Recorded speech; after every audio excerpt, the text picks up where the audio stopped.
ਵੱਧ ਗਈ ਹਿਰਸ ਵਜ਼ੀਰਾਂ ਅੰਦਰ, ਦਿਸਦਾ ਨਹੀਂ ਕੁਝ ਪੀਰਾਂ ਅੰਦਰ, ਮੁੱਲਾ ਨੇ ਵੀ ਖੀਰਾਂ ਅੰਦਰ, ਦਿੱਤਾ ਦੀਨ ਡਬੋ, रो गरीबा रो।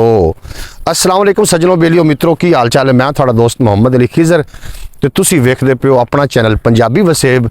जिहड़ी तुहानूं नज़र आ रही है ना, समोक है, ये धुंध नहीं है, समोक है। समोक की होंदा है कि जिहड़ा धुआं होंदा है, ये जदों सर्दी दी आमद होंदी है तो नमी की वजह तो ये उत्ते नहीं जा सकता, ये फिर जमीन उत्ते लहरां बन जांदियां ते तहवां बन जांदियां। साडी हुकूमत ने सानू बड़ा नज़रिया तो बड़ा एक सानू दस्सिया है, सानू एक बड़ा नज़रिया उन्होंने दिता है कि इस कोलों किवें बचिया जा सकता है। उन्हें आख्या जी स्कूल बंद कर दो तो इदारे बंद कर दो, क्योंकि इस समोक दे विच कुछ जहरीले मादे होंदे ने जिहड़े गले का नुकसान करदे ने, अखां दा नुकसान करदे ने। लिहाजा स्कूल बंद हो सन, इदारे बंद हो सन ते बच्चे स्कूले ना जा सन ते वो इस तू बीमारी तो बच जा सन। ये जनाब सानू उन्होंने इन्होंने अपा किया है इस समोक का। वाह क्या बात है जनाब, थोड़ी बड़ा नज़रिया दिता इन्हें भी इस तरीके समोक को बचिया जा सकता है। और प्यारे भाई, इस तरीके समोक को नहीं बचिया जाना। तुसी इनकी पहले तो वेखो ने भी समोक आई क्यों है। पहले ये 8 दिन रही आई, इस वेरी यदि 2 महीने की पेशन गोई हुई है कि समोक ने रहना है 2 महीने। यदा हुण जिहड़ा बेहतरीन हल है वो की आ, चलो अगे तो आखदे हन कि जिहड़े जिमीदार हैं परालियां साड़ देण जिहदी वजह नाल ये जिहड़ी समोकां हो रही ने तो धुआं बन रहा है।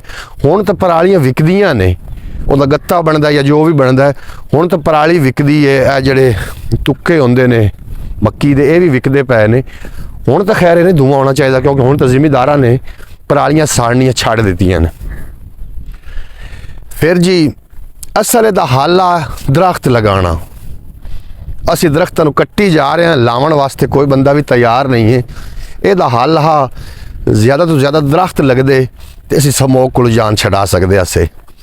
लेकिन जिहड़े साडे हुक्मरान ने, साडे वड्डे ने, उन्हें सानू जिहड़ा नज़रिया दे दिता हरफ आखिर है, क्योंकि असी उन्हें इल्मे कुल समझने आ भी ये इल्मे कुल हैं। इन्होंने जो कह दिता वो सानू मनना पवना है। वो प्यारे दोस्तों, जंगल दे विच ना जानवर रहिंदे आन ते उत्थे ना नौकरियां दी बड़ी कमी आई, रोज़गार कोई नहीं आ।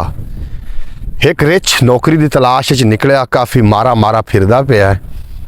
वो जनाब पहुँचा किसी अफिसर को, आंदा यार मैनू नौकरी की ज़रूरत है तो की करा। उस अगू अफिसर ने जवाब दिता भी गल ये है कि नौकरी एक सीट खाली है खरगोश की। अगर उसते काम करना चाहना है तो खरगोश वाले कागज़ बना लिया। अगर तू कागज़ों में खुद नू खरगोश डिक्लेयर कर दिता भी तू खरगोश है तो ये नौकरी तेरी पक्की है। उस जनाब बड़ी भाग दौड़ की, उन्हें खरगोश वाले कागज़ बनाने चो कामयाब हो गया, मतलब 2 नंबर कागज़ बनाने। जदों जनाब वो कागज़ बनवा के तो पहुँचे तो उन्हें आख्या ठीक है जी तेरी नौकरी पक्की है, जी खरगोश की सीट खाली आई उत्थे जाके ड्यूटी कर।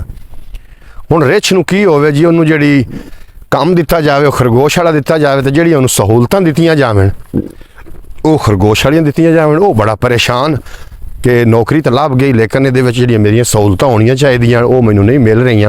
सहूलतां जिहड़ियां मैनू मिल रही खरगोश वालियां मिल रही। काम मेरे को जिहड़ा लिया जा रहा खरगोश वाला लिया जा रहा। उन्हें इवें जंगल दे विच ना तलाश शुरू कर दी भी कोई ऐसा सीट होवे जिहदे ते मैं तबादला करवा लवां।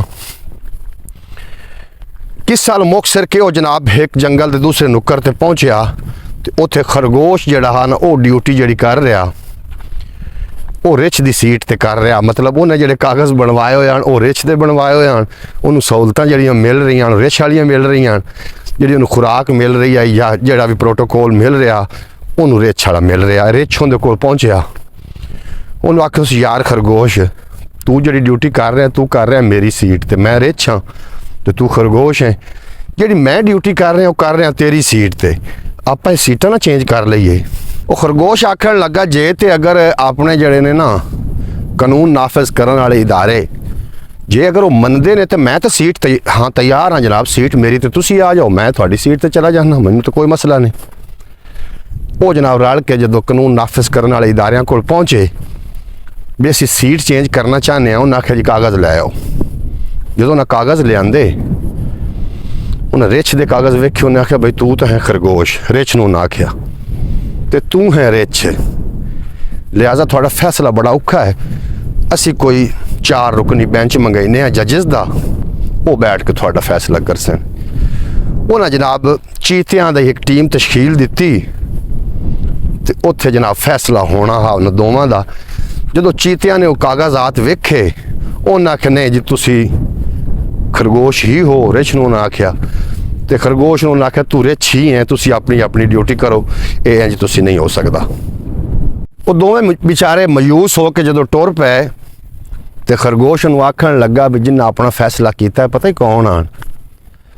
उन्हें आख्या जी दिसदे पे आन, खोते आन। उन्हें आखे कागज़ां दे विच जिहड़े हैं ना, ये जनाब चीते डिकलेयर होए हुए नहीं। इस वास्ते जनाब जिथे किसी की ड्यूटी अगर उस जगह पर आके नहीं करेगा, जिहड़ा किसी का प्रोटोकॉल नूं उतना नहीं दिता जाएगा, इस तरीके का निज़ाम होना है कि रिछ की सीट ते खरगोश ने काम करना है, तो खरगोश की सीट ते रिछ ने काम करना है। मुड़ ना समोका वाले किसी भी तवज्जो नहीं देनी। समोक तो बचन वास्ते अपना जरूर अपा करो, लेकिन जेडे पिंडा थावां ते हो या शहरां च भी हो, जेडे रुख ने इन्हां नूं लावण दी कोशिश करो। इंशाअल्लाह ताला समोक तो साडी जान आहिस्ता आहिस्ता छुट जाएगी। थोड़े तो मेरा फी अमान अल्लाह, उम्मीद है तुहानूं व्लॉग चंगा लगा होएगा। इजाज़त दिओ, मिलदे हां कल दे व्लॉग विच। पाकिस्तान जिंदाबाद, मेरे दोस्त पाइंदाबाद।